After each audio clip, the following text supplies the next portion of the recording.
Let's do it. All the marbles. For all the marbles.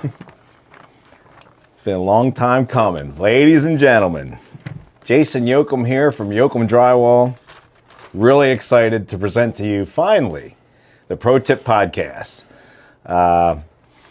Definitely not a podcaster, drywaller for 30-some years, and no experience. We're just here to have some, good time, good conversation, create some content that not only showcases our businesses, most local businesses, some aren't going to be, but also adds value to you, the listeners, to create maybe some tips, some advice. We have avenues for you to reach out to us and ask questions. I do plan on circulating everyone that I have on the show the first few months, have them back on a little bit later. But so if you like what you see, please like and subscribe. And don't be afraid to email us at ask@protippodcast.com.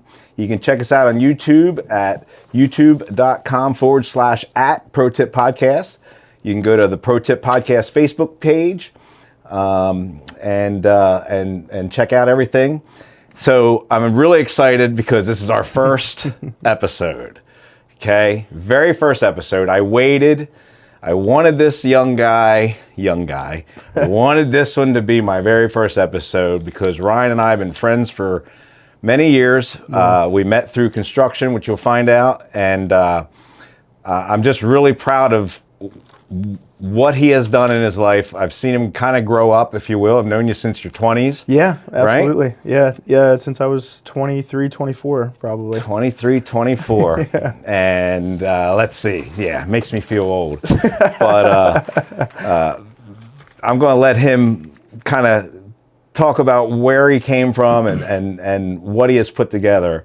But Chester County Craftworks, one of the best businesses, one of the best GC companies that we work for as Yocom Drywall. And we work for a lot of them. And I do always tell Ryan, I'm like, you guys are at the top, man. And I always say, I think you say that to everybody. Well, not everybody. You got to earn that. But Ryan Barger. Jason, thank you for having me. I really appreciate it. And that was very kind. Very. Well, you deserve it, buddy. You've done good, and not just what you do with business and stuff, but the person that you are. You're a husband now. I watched all that take place, and now you've seen all my major steps in life. Yeah, well, and you've seen some of mine too. Good absolutely. And bad, right? Absolutely. It's been a journey, so it's just great to be here. And we're going to get rolling with some questions for him. We're going to dive in. So first of all, let's do that. Let's get started. Let's go for it. So when I met you, you were Concepts Carpentry. Concept Carpentry. Yep. I started Concept when I was 22, which would have put it at I'm even having a hard time with years here. I think 2011 is when I started Concept. It gets worse as you get older, bud. Yeah, as a one-man band, I was a lead carpenter for a construction company, or for a landscape management company, actually, because when I graduated from trade school, it was the worst possible time in the world to graduate from trade school. It was 08, 09. Oh, gosh. Yeah, and Williamson, the college that I went to, fantastic school, and they always have almost 100% job placement for everybody. And that year, typically, they would have had easily like 150 companies that come to the job fair, and they only graduate about 50, 60 guys. And we had about 15 show up. Is that right? Yeah. Holy cow. So the pickings were slim, so I actually ended up originally out of college working as a lead carpenter for a landscape management company. And was running a division for them, and kind of got tired of feeling like I was running a business but not having my own.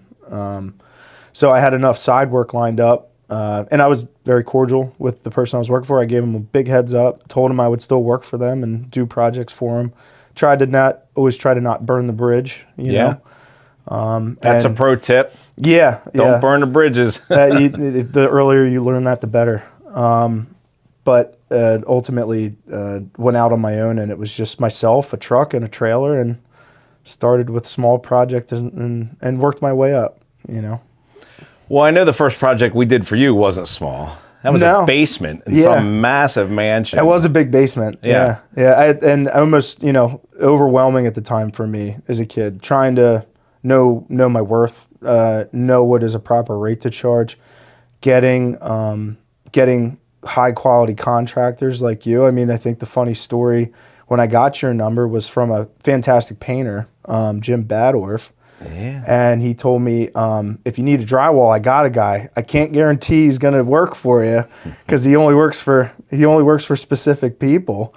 So, but you answered the call. And the rest is history. That's it. Man, that's awesome. That's a great story. I had forgotten about where you got my number from. Yeah. So then you were, and I remember it was just your truck and your one trailer, and then now you have partners, and you developed into another company. Correct. How did all that come in? So Concept I ran up until about 7 or 8 years ago. I had Concept. Brought on an employee. I had one guy that was working with me, and then we got. The trade school that I went to, we had all the connections, and the guys that come out of there are just solid people. They take boys and turn them into very well-rounded men, I would say. Nice. And John and Keith, my partners now, were running a company called French Creek Masonry, and they were doing fireplaces, custom stonework, working on a lot of old farmhouses. And the first job that I did with them was actually for TV. It was up in New York City.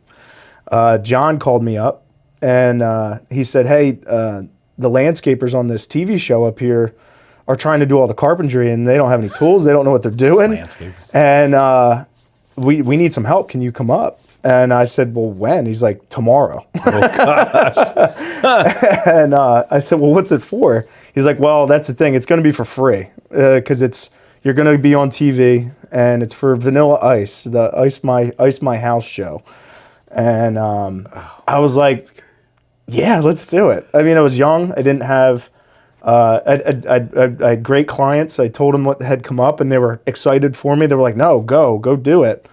So I just packed everything up, threw my stuff in the trailer, and hauled my truck and everything up to New York City. And that was our first big project. And what was cool and difficult about that is you're flying by the seat of your pants. You're coming up with solutions to crazy ideas from people that don't really know what they're designing. I mean, Vanilla Ice is not a designer. Right. So his ideas were off the wall, and you have to try to find some happy medium in there. And the way that we were able to collaborate and work together and overcome some crazy obstacles, working wild hours. We all realized that we were cut from that same cloth, same type of thread, and that just kind of progressed. And as it went further along and we got a little bit deeper, we have so many awesome farmhouses in the area that we work. We have so many. We have a great area that we work in. We're lucky as contractors for the clientele and the historic parts of our areas, the affluent people that want and expect really good quality work. And when you have carpenters and masons that can come together on a project, really cool things can happen.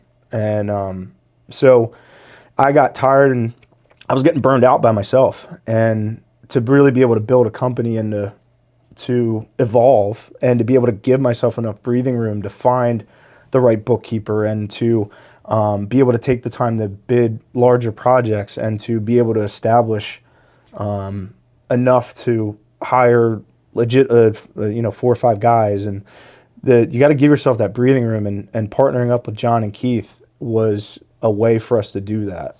And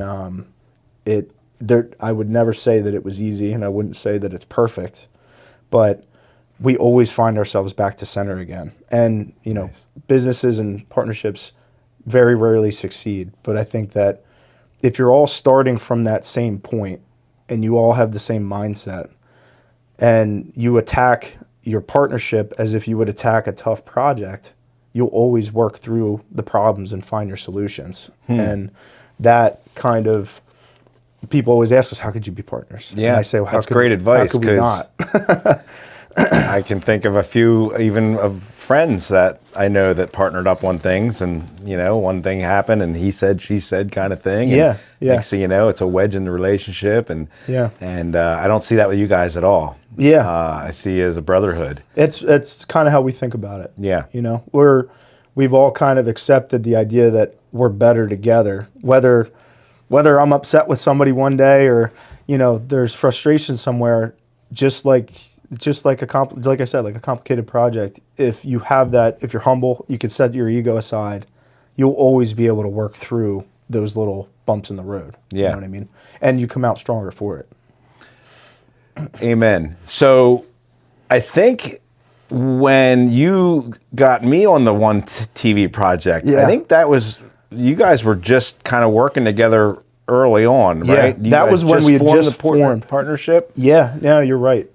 We had just started Chester County Craftworks. That was one of our first large projects that we did together, and it just so happened to be out of town in New York City, or outside New York City, Katona, with for Ginger Z of Good Morning America and the DIY Network. And that was, I don't know, I think we had been trying to get you on a few of them before, but we couldn't get the right scenario to happen.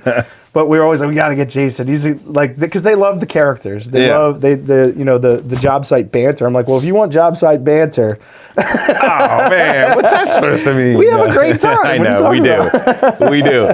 And with her husband Ben Aaron, who is funny guy and tries to be funnier than he is or whatever, but he was fun to work with. That was an experience. I appreciate that. Yeah, it was 2 weeks before Christmas. Yeah. We were working up there Monday to Friday, coming home on the weekends. We did it for about, I think it was 3 or 4 months. We did that straight. The wives and girlfriends are getting tired of it by the end of it. That's for sure. I bet. See. And this is one of the things, like for me and what I do, I'm one slice of the pie. We're just the drywall contractors or whatever, and I envy you because I think of what you have to do from the time, and I know you personally are involved in that, where you're meeting with a customer who has this idea, and next thing you know, it goes from there to a blueprint. I mean, that just doesn't happen, right? It's got to be all planned out, and and then how do you go from that to you're the last person walking out, the last punch list little nick that has to be fixed on something, or and I think I would go nuts, man. All the problems funnel through you. It's honestly at this point the individual trade, carpentry for me, that's the fun and easy part of what we do. I think sometimes you end up being, sometimes you're a project manager, sometimes you're a therapist, whether it's for your guys, your clients, your subcontractors, you're a mediator. You also are trying to take words and lingo and conversations that are coming from a rough, gruff side of a construction world and doctor that up so that it's, change it around and make it sound and make sense for somebody that may have never gone through that experience before. You know what I mean? And it's more conversations than it is swinging a hammer. The fact that you said a therapist are totally the words out of my other contractor buddy, Joe. Because he was like, I feel like I'm this client's therapist. Yeah. Because she's by herself, the woman's making all the decisions, and he's talking her off the ledge all the time. Yeah. And, you need to do this, and it's just funny. He's like, I swear, I feel like I'm a therapist. So to hear you say that is pretty, It's true. And the amount of decisions that a client has to make, it almost becomes paralyzing sometimes, especially if they're not using a designer.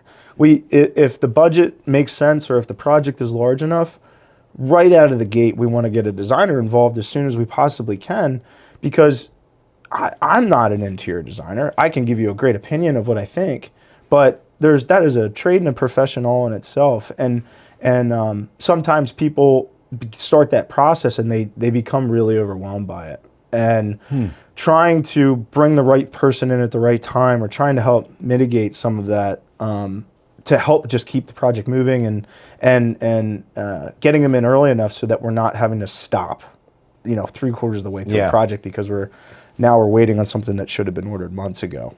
But I always tell, after we sign a contract or get ready to start a project, I tell people, by the end of this, we're still going to be friends, but you're going to be ready for us to leave. Because we live in your house for 2 or 3 months or 6 months, or 9 times out of 10 when you're doing a lot of renovation and custom work like we're doing, people are living there and they see us every day. And that can get old, So that job site fatigue can happen, and it's very real. We've had some customers say over like a long haul, when it finally did come to the end, they're like, I didn't know what to do with myself. No one was coming on Monday. Yeah. They got so conditioned to seeing the same few guys and almost become an extended family type thing. And for sure. But everyone's always excited to get it done. Yeah. But you guys even go a little step further because you have a full wood shop, right? Yes. I've seen some custom tables and everything that you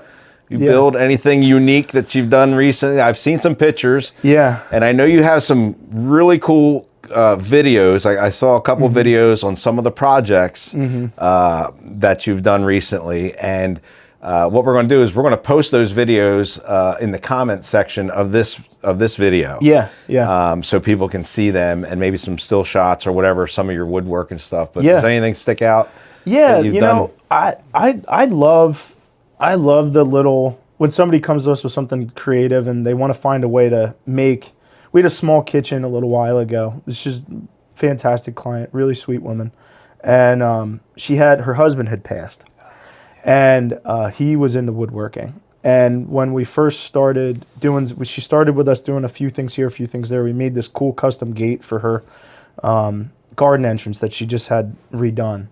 And then we did a little more work, and I was doing some things. I got to bust the chisels out, and she got to see me doing actual handwork. And when we got into talking about doing her kitchen, she took me down in her basement, and her late husband's workshop was still down there, and there's this piece of walnut leaning up against the wall down there.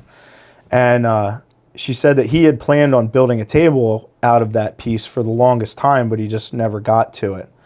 And she asked me if I could turn that into a table, and I said I'd be honored to.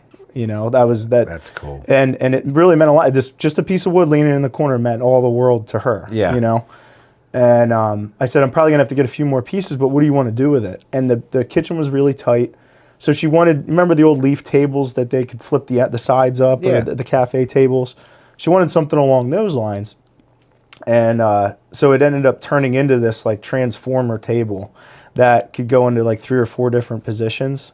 And it was just really beautiful walnut. She went very natural with it. And that was a really fun project. And I think the best part, though, is when, we bring it to her, her kitchen's all done, we wrap that up, and then a little while later, the table's done. And when she saw it, she started crying. And That's it was awesome. happy tears, And that's what you're doing it That's for. the intangibles. Yeah. You know what I mean? That's awesome. Yeah. Well, folks, if you need any custom stuff built, Ryan's your guy for sure. Thank you. So where would you rather be? Like, what's one of the questions I had written to here was like, what is your niche? What is the one thing where you're like, because you do so many things, what is the one thing you prefer to do over others? Honestly, I think the reason that we will do everything from build somebody a new house down to build somebody a custom table is because I always liked variety. I love all aspects of carpentry. Being a young kid that can't sit still in a desk in school to, roll into going into the trades and doing things, your attention span, you constantly want to challenge yourself. You won't want to do the same thing every day. But I think what I've realized over the years is I enjoy the challenge. I enjoy the projects that somebody else said that they couldn't do. And I think I've realized more so over being a carpenter is I've become the problem solving aspect, I think, is what actually gets me the most engaged. Okay. I enjoy the challenge, you know.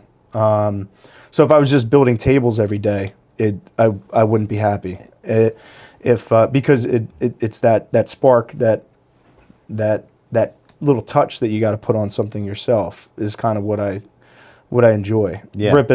Ripping the roof off of a 1800s farmhouse and going up a story, and giving a family this awesome home, but being able to create something for a family because they've got 2 more kids than they thought they were going to have. You know what I mean? Yeah. Another project that you worked on. Yeah. And they are the ones that no one else wants to do. Yeah. I know from the drywall aspect, a lot of the crews, they're just in the big townhouse developments or running new construction all the time, and they shy away from the, the half plastered, half studs, the old farmhouse. Yeah. They're definitely challenging. Yeah. A lot of people. And I think that's where we've kind of managed to find our reputation, and and all of our contractors that we work with have kind of expected that when they come to our jobs now, is they know that there's going to be something cool or something hard, or you're going to be complaining about some kind of framing I got to do to make sure that you can get enough screws in there. Yeah, that's a everyday thing with us, and we'll come back to that. I have a pro tip for that. But yeah, those are the kind of projects that really kind of get us excited, I think. Yeah. That's awesome. And it brought something to my attention. Your house is cool. You have an old farmhouse. Yeah, I do. Yeah. And when you walk in the door, you have a well. There's a well shaft. Yeah. And he put lighting down there. He put like a glass top. Yeah. I think we were at a Halloween party before you did the glass top. Yeah, well, because we were able to walk down the ladder all the way down. How deep is it? At that point, it was, so I think it used to be deeper, but that ladder was down about 22, 24 feet or so. And that's cool. Yeah, the running thing was if you were man enough to climb down the ladder and turn the lights off. Oh, geez. But that's funny. Yeah. No, that place we're in our 9th year there, and it's finally at the point where I feel like we've got there. But yeah, it's that. Could I do another one? I don't know. I don't know if I got the mustard for it. You do like a secret room? Listen to me. It's not going to be so secret, but Ryan's got a secret room in his house. I guess just don't throw my dress out there. Yeah, I did do a secret Murphy door in like a custom closet that's got all of my things that are secret. Yeah, everything needs to stay locked up. Yeah. That is cool. But yeah, and it's kind of funny because when you live that way, or to me, you don't necessarily. Not everybody wants their occupation to define them, but the carpentry and renovating is my life, right? And I feel like when I'm not doing that, something's weird, something's wrong, something's off, And so that place is kind of like when I want to have just like a staycation, and building a project out in the shop and doing something for our home is kind of the most, I can clear my head that way instead of the other way around. Yeah. Yeah, and you're also there, it benefits your house. So you see it every day. You see what you did. And I know for us, we're in and out so quick, we don't get to see the finished kitchen. We drywall it and we're gone. And, we don't want to go back. That means there's a problem. You know what I mean? So, but we don't ever get to really see the finished projects. Nobody calls you when you did your job right. Right. Now, we did walk through the pool house. Yes. And that is just phenomenal. Yeah. And that was, I don't know if you want to talk a little bit about that one, because that's definitely a video we're going to post. Yeah, we have some video of that one. Super high-end job. It was one of our, ironically, a pool house is one of our largest projects to date. which I would have never thought that would be something to say. A pool house. But we handled the full scope of everything from the pool out, including a 3,000 square foot sandstone wet laid patios, 12 masonry piers with gates, fencing, and lighting on top of it, rolling into a 1,500 square foot pool house, all custom beams, rafters. We had timber framers build 4 massive 44-foot reclaimed wood trusses that got set into the ceiling, exposed rafters everywhere.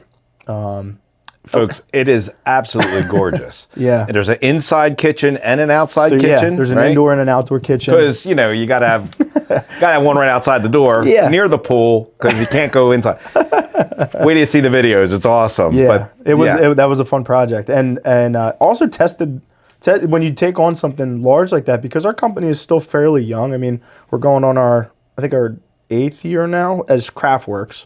But you know, you find the chinks in your management chain. You find, you know, our spreadsheet, the spreadsheet that I had spent years developing was too small. You know, there was too many details that I outgrew our ability to be able to track something of that size.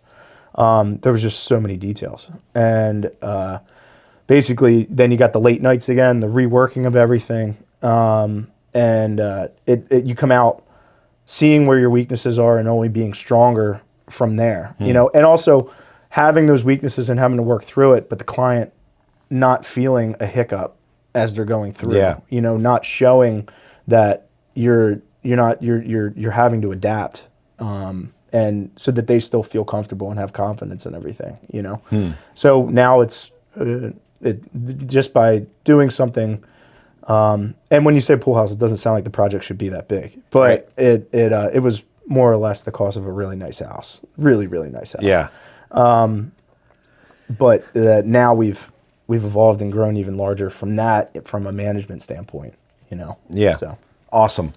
I just want to shift gears a little bit. Well, going back to how you got into the trades and everything as a young man. I started right out of high school. I was still a senior in high school. Yeah. Started drywalling, Votech. Yep. Half day work, half day school, half day job. Yeah. And been doing it ever since 1987. Yeah. So I know you have a passion for encouraging young, and I mean, you got Kyle, you got some young guys that, you know, but I know you want to talk a little bit about that. I think one of the things about our business is we are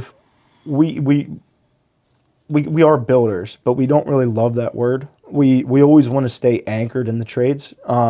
We stay very true to the fact that we're a builder that still has in-house carpenters, in-house masons.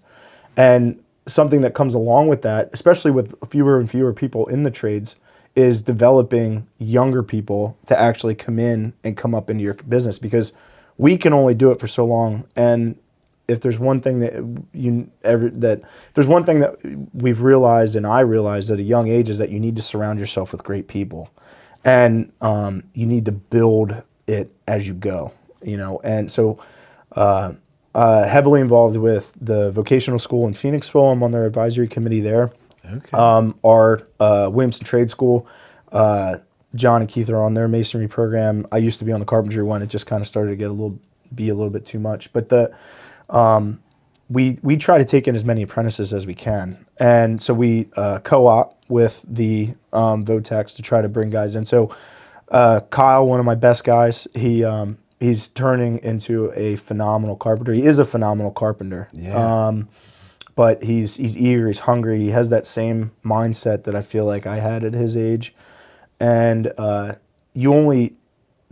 guys like him, or kids that are coming out, they're few and far between to find somebody that really gets it. But the more, now that the trends are starting to increase, more kids are getting into the trades. They're realizing that college isn't necessarily the answer for everybody, and I know that is for sure. Yeah. You know. Amen. So we even go to the extent of continuing education with our guys. Like last winter, we taught a blueprint reading class for all of our guys, anybody that wanted to learn it. And, kicking around ideas of how do we do more apprenticeship-esque type of things. If we want our company to project skill in the trades, we need to focus there, not on marketing, not on sales, good point. not on rebranding all the time. We need our bread and butter is being good at what we do. And as we get older, we need to have guys that fill those ranks and keep that reputation. Any opportunity that I can push a kid that way, or point them towards Williamson College, or any of the other ones, we do it. And there's some guys come back and keep working with us, and some guys move on and they do great things. But we don't burn the bridge. We keep those relationships with them. And years down the road, it's nice to just see somebody carrying the torch too. Yeah.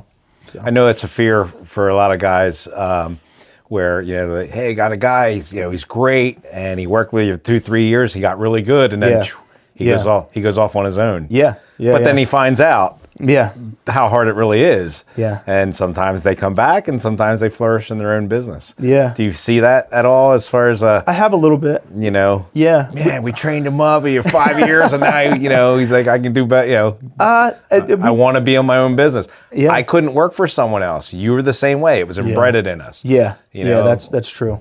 So, but we had to be trained. We had to learn. And I think when a lot of builders or guys are very leery about being okay with their guys doing side work, whereas I have a different perspective on that. So, the way that a craftsman or a carpenter or any type of tradesman, they have their 40 that they work, right? But then they always have something else going on, But for me, it was when I was working for the landscape management company, I was doing weekend work on the side, trying to get ahead.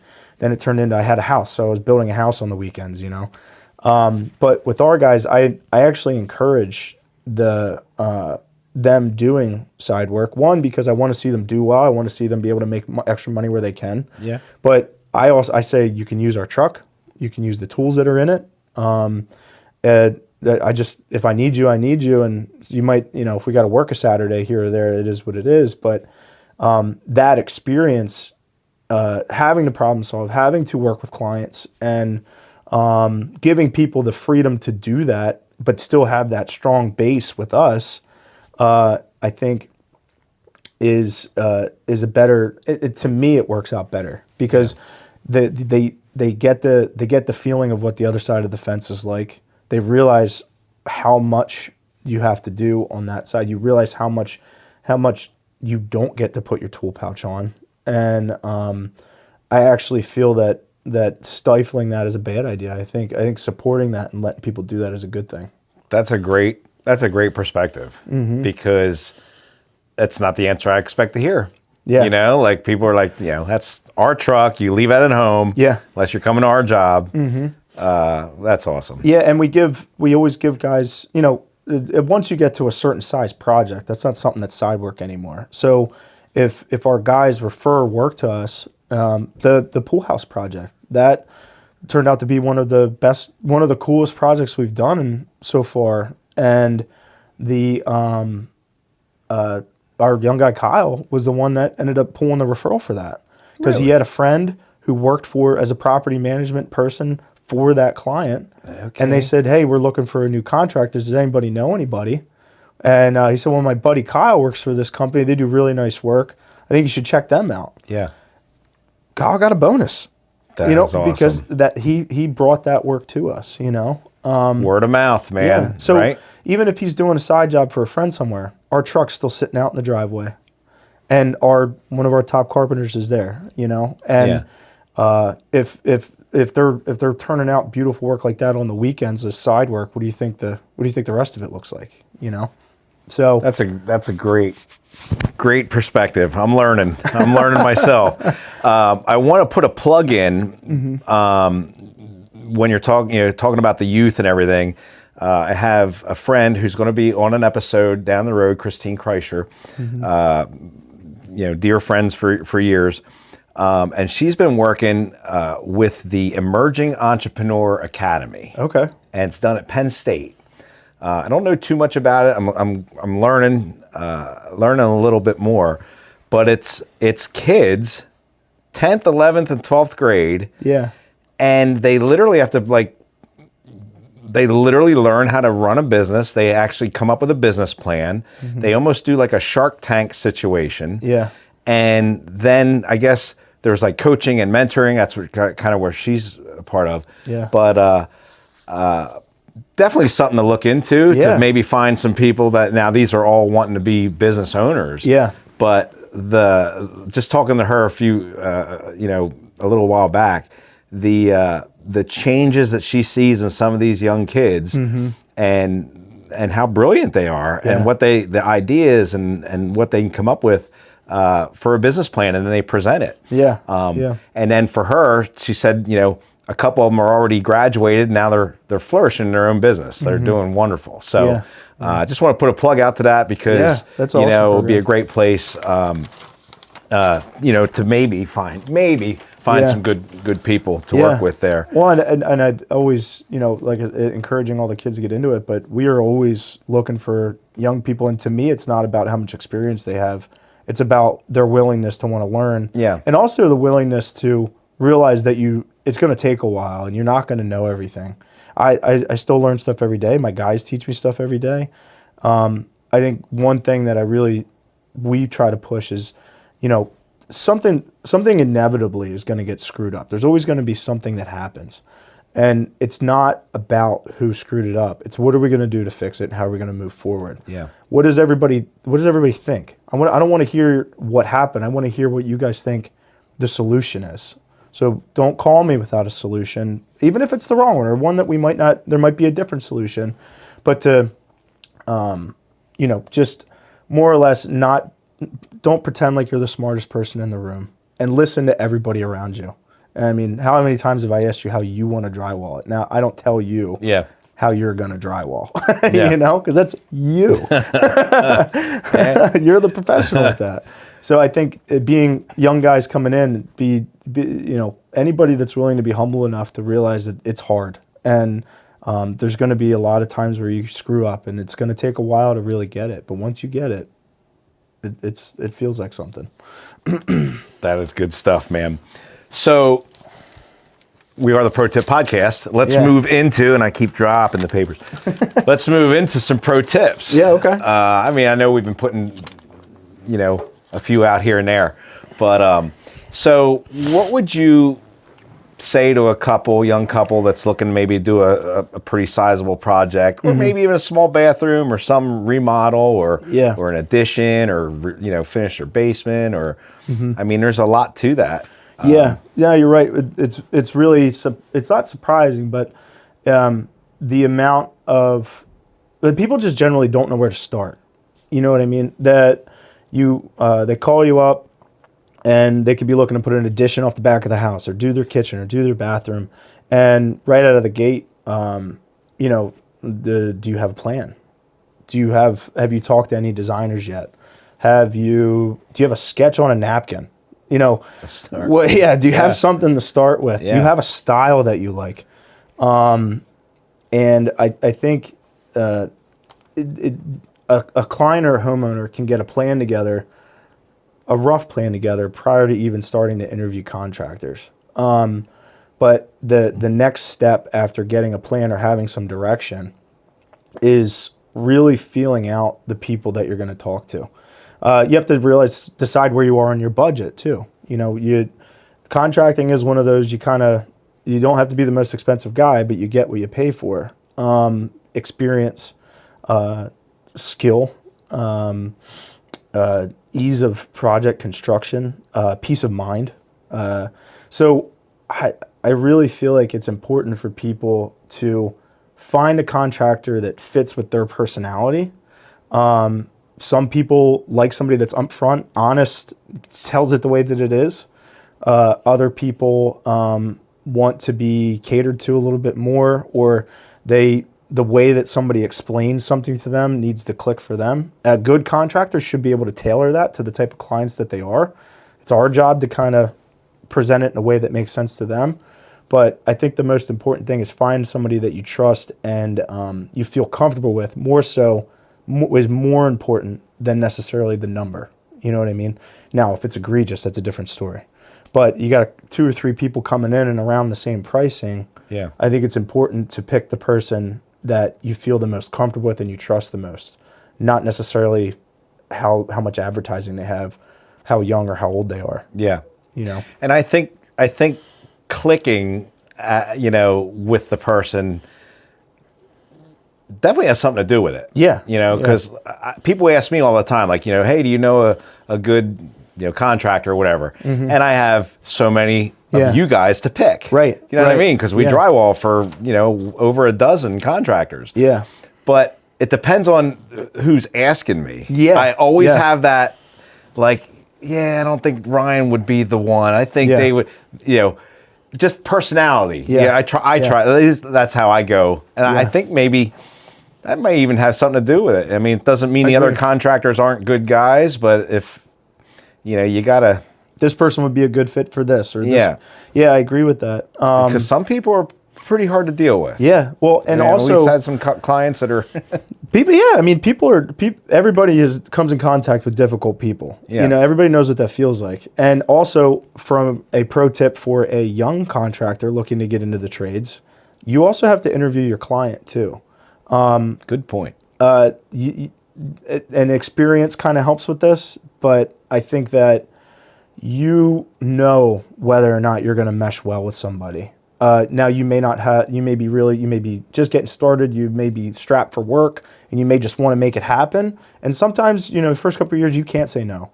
But when you get established and you kind of build these rapport and you have a reputation that's happening, you really got to interview the client too. Because right out of the gate, you're going to hear whether they have realistic expectations or not, whether they're serious, and also how rational they are.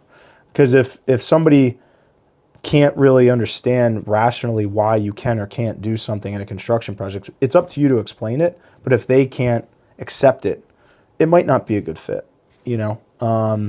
So I think it's equally as important, as much as the clients are interviewing the contractors, you need to be interviewing the client as well. Good point. Good stuff. So I have a question, and I know I brought it up to you earlier. Yeah. Pro tip, call it a pro tip or whatever. Yeah. I've had 2 conversations in the last 3 months of people that are building a new home. Yeah. And they sent me the blueprints. And on the phone, I asked the one guy, before I even saw the blueprints, I was like, are you using 2-foot center roof trusses? Mm-hmm. Or are they going to be 16-inch on center? Yeah. Oh, no, they'll definitely be on 16 because that's better, right? Yeah, 16 would be better. Yeah. And I got the blueprint, and it said 2-foot centers. Yeah. Yeah. And, I'm just a drywall guy. I don't know why are so many homes being built with these, I don't care that they're prefab trusses, but why do they space them 2 feet apart? Because it's going to have 100%, you're going to have drywall problems down the road. Yes. 38 years, you're going to have it. I've seen it. Yep. So many times. Yeah. But then my brain goes to, well, it's also the trusses are holding up your roof. Mm-hmm. So now you're putting plywood on the roof, but you're only fastening the plywood every 2 feet. Like, with the high winds and all the stuff, like, is there a reason? Is it just boiled down to money or? So the industry answer is it's money. It's value engineering. It's value. It's track home designing.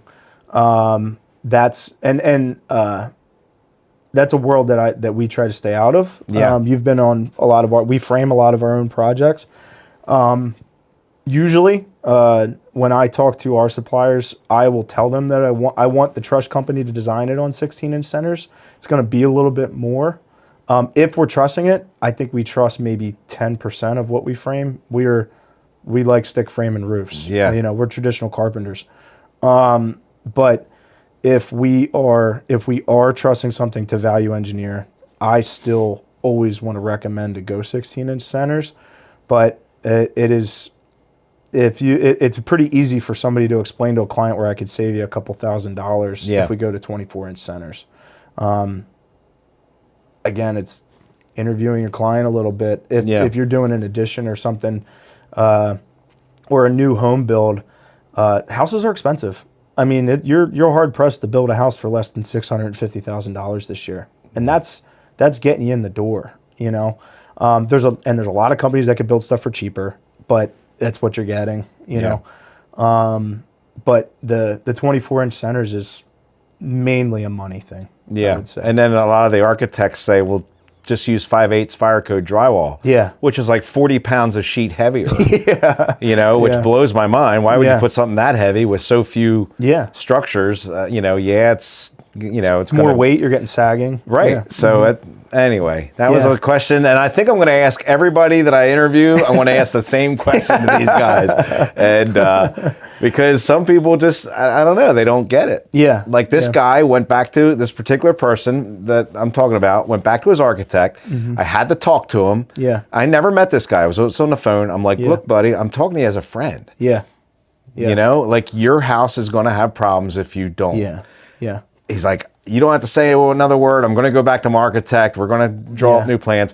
He got back to me. He said, the architect said it'll be fine. Well, the nice thing is even if the architect says it, the contractor's the one ordering the trusses, right? So when you go to your manufacturer, your supplier, the architect gives the specs, but the truss company verifies the engineering numbers, and they give you an entire truss layout that isn't just based off of the architect's plans. They redraw it in their system. Okay. So as the builder, you could say, I know that it says 24-inch centers. I want 16. So it's just because us overbuilding something isn't a bad thing. So just because it's drawn at 24-inch centers doesn't mean that you have to build it that way. You can't build it less, right? But you can overbuild it. And that, to me, that's not overbuilding. Yeah. But so the builders and the contractors ordering those could have a say in that.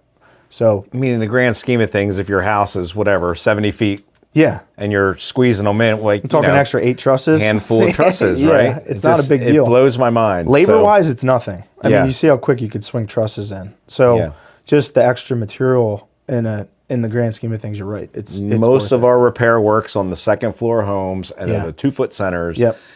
And we tell the people all the time, it's just too much. It moves too much. Yeah. Good. I've always, so we'll see what it can boil down to money, right? Can boil down to money. I mean, I do have a bone to pick with you, though. Oh, man. I'm going to go with a pro tip bone to pick with Ryan. You know where I'm going with this, don't you? I don't know, actually. Framing nail. Yeah. I know where you're going. Maybe I should have my brother Randy come in and scream at Ryan. Here's a pro tip for all you framers and guys out there building. Yeah. When it's lunchtime and you take this, whatever, is it a 6 penny nail? 16 penny. 16 penny nail? I just a drywall guy. You take the 16 penny nail, they hit it in the stud, and they hang their tool belt on it for lunch. Yep. They come back from lunch, they take the tool belt off, and they never pull that nail or screw out. Yeah.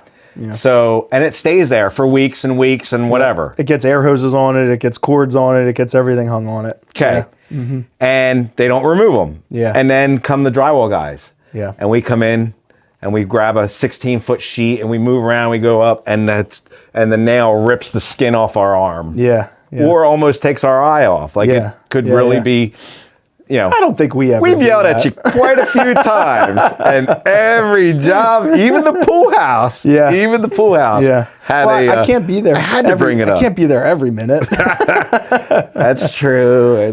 Well, also too, that's a good point though, because a lot of times clients want to do their own demo, right? Yeah. So, and it saves them an hour, a day or two of us having to come in and do stuff. But one thing that if you actually want to save yourself some money doing some demo, you got to pull your screws. Yeah. Because taking the drywall off is easy. Yeah. It's the cleaning of the studs and pulling all the screws and even the little ones up in the corners. Yeah. Getting those ones out. Because trim nails when they demo, and scraping the old glue off, and staples from the insulation if they were stapled. There's another pro tip. Absolutely. Insulation. Yeah. Mm-hmm. So many people trying to insulate themselves, homeowner or whatever, and they staple the paper over top the stud. And Yeah. it looks really nice. It looks clean. And then we come in there and we're like, you got to take us all down. We got to Yeah. push it all in. And Yep. and people don't, like you can't go over that. You got to have Yeah. a nice bare wood stud to put some glue on it. Absolutely. So I have another question, just off the cuff here. Yeah. Have you been using the aerosol foam glue that's out now? We've been trying it out. It is nice. It depends on the scenario. If we're doing outdoor cornice, if we're doing things where joints need to stay together, we're not using that. We tend to use PL or polyurethane glue, something a little heavier, a little thicker, something that'll move, won't break, crack. They are suggesting that you can use it for subfloor. So subfloor, if you're doing, say, 1,000 square foot, floor, screw it or shooting everything down, you'll go through 6, 8, a dozen tubes of glue working through that 1,000 square feet. Yeah. Whereas those new ones, they say that I think there's like 5 or 7 cans or equal to 5 or 7 tubes of glue. Yep. So in a scenario like that, I think that it's okay. But once you got things that are constantly shifting and moving, most exterior products are designed to move. So if you don't have a glue or an adhesive that can roll with it a little bit, you're going to break that. You're going to break that contact point, and it's not going to re-glue itself. You know what I mean? Okay. So Yeah. I don't think that foam necessarily has the structure for that, in my opinion. Yeah. But it has its place for sure. Yeah. We are testing it for drywall. Oh, are you? The job we just finished, the guy had a can and it says, it's for drywall. And, he was like, I can't believe you guys aren't using this. And he left a can with us. And we did it on one bottom sheet in the bathroom where the vanity is going to go. Yeah. Because my main thing is, does it shrink when it cures? Yeah. Because some glue shrinks when it cures, pulls the drywall closer to the stud. Of course, the screw stays the same. Yeah. And it gives you a screw pop. So Yeah. we've tested it this week. When we sanded the job, they weren't popped. And then we took a little piece and did it on we screwed 2 screws on a door jamb and glued it on there. Yeah. And just today, because it was our last day, we had to remove it. Yeah. And boy, did Kenny have a hard time taking that thing. So that stuff really sticks. Yeah. Yeah. I mean, the technology, and that's part of we have to keep trying these new products because it's it's an area where you could get costs down, you can get labor down. Yeah. Trying to and same with all the new tools that are coming out. Anything that you can do to make your job easier, go faster, but still maintain the same level of quality. Yeah. That's where you're splitting hairs. That's where the difference in some of your costs are coming from. But yeah, I mean, I've been impressed with a lot of the closed cell spray foams and all that. Been really impressed with everything that's been coming out lately. That's awesome. Yeah, you got to be careful with the glue, especially with the drywall. Yeah. Because we've had problems in the past with it shrinking and having screw pops, and we didn't know why. And it was the glue shrinking. Took a little while to figure that out. Yeah. So as we're kind of winding down, unless you have another tip, do you want to? You have any tips you can think of here, or I guess I wouldn't say that I have tons of tips. I mean, what we do it's not rocket science. It's really what I say is whenever we go somewhere, people always want to talk about their projects that they do at home and tell us how they don't need contractors, basically. right? But really what it comes down to for us is, can you do this in a way that you can do it in a way that you can make money at it and somebody's going to be happy about the work and you're not going to have to come back and fix it later. So I think it's just, again, it depends on who the tips are for. Are the tips for the clients? Are the tips for young entrepreneurs? Yeah. Are they, the tip that I would say is surround yourself with good people. Be willing to not be right, and trust the more experienced people around you, and be open to suggestion. I think in any scenario, trying to keep that problem-solving mindset and finding the most qualified people to be able to come up with the solutions to those problems is really important. You don't know it all, and don't act that way, you know, because there's always a different way to look at it, and there's always a different way to build it. That is awesome, man. Good stuff here. Ryan, you're knocking it out of the park, buddy. I'm just so grateful that we were able to do this. Me too. But as we wrap up, is there any shout outs you'd like to do to anybody? Oh, or absolutely. Any? Yeah. Well, I mean, I think first and foremost, shout out to our crew, our guys. It's been my crew, Cherry, Jake, Kyle, Chris Dewar, Bob Stoke Construction. On the other side, Keith and John, my partners. Joe, one of our rising stars on the masonry side of the company. Nice. So, I mean, again, surrounding yourself with good people, everybody having similar mindsets. But our suppliers, all of our contractors, you guys, Capital Heating Air, MJM, the Genona Electric. I mean, we roll with a really tight group of contractors, and we always. I don't really shop our guys. You know, the old builder mentality was that every builder had 3 or 4 contractors, and they would just pick the guy that would give them the cheapest price on that job. And that's why I don't really love being called a builder, because I don't like the stigma of what old school builders were. That's what made us start our company, is we didn't like working for builders, you know? Gotcha. But yeah, all of our subcontractors is great. They're a great team. And Glenn Flooring is another strong one that we have. Probably forgetting people, but you know. It's all about your network, right? Absolutely. So I know we've mentioned in conversation about, you know, that I would have maybe John and Keith on, do an episode with them, because they, you know, they're the concrete division and the partners. But then you got Cherry and you got Kyle and you got all these guys. Yeah. So we may take the Pro Tip podcast on the road down to Chester Springs, Pennsylvania. Oh, that'd be awesome. Yeah, I'd love to have you there. And set up in the old mill. Yeah. Right? Yeah, the old Pickering Mill. Pickering Mill. Yeah. And that's their office now. It's a beautiful location. Another historic building. Yeah, right? we keep seeming to find ourselves in these old buildings. It's beautiful. But we think that would be fun. And I think it'd be a lot that, you know, you, the listeners, would get, you know, get a lot out of that, because we can have the whole crew and guys chiming in, and we'll just make it a crazy night. No, and I think what's cool about it is you'll see how much everybody really is committed to the project. Everybody wants it to be as great as the homeowner wants it to be, you know? That's awesome. So I think that's a good dynamic for people to see. Yeah.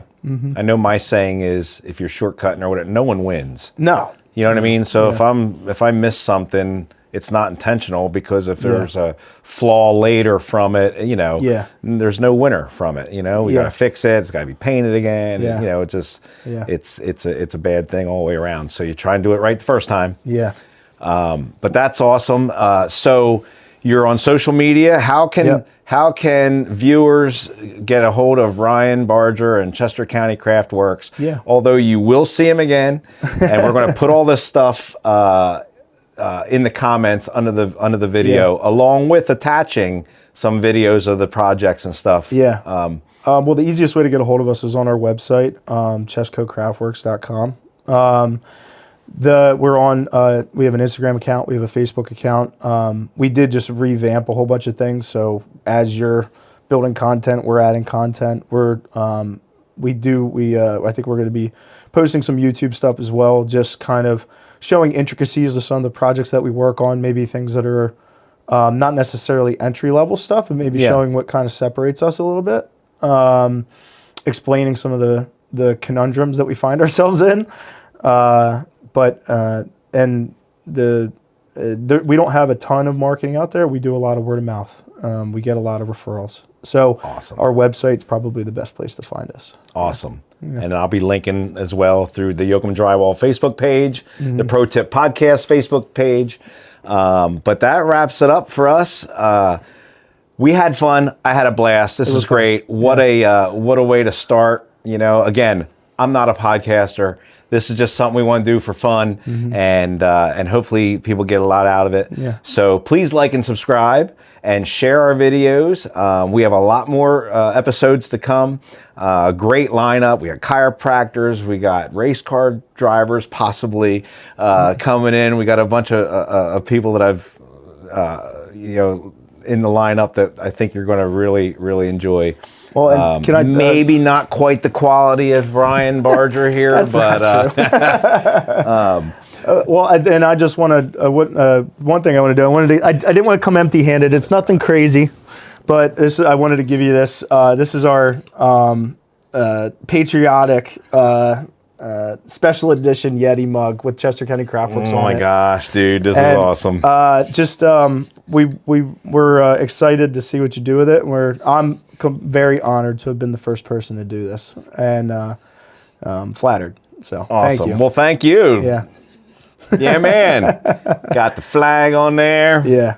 God bless America. Yeah. Awesome. Well, that's it, folks. Again, Pro Tip Podcast presented by Yocom Drywall. Ryan Barger, Chester County Craftworks. You did it, bud. Thank you. God bless, and we'll talk to you soon.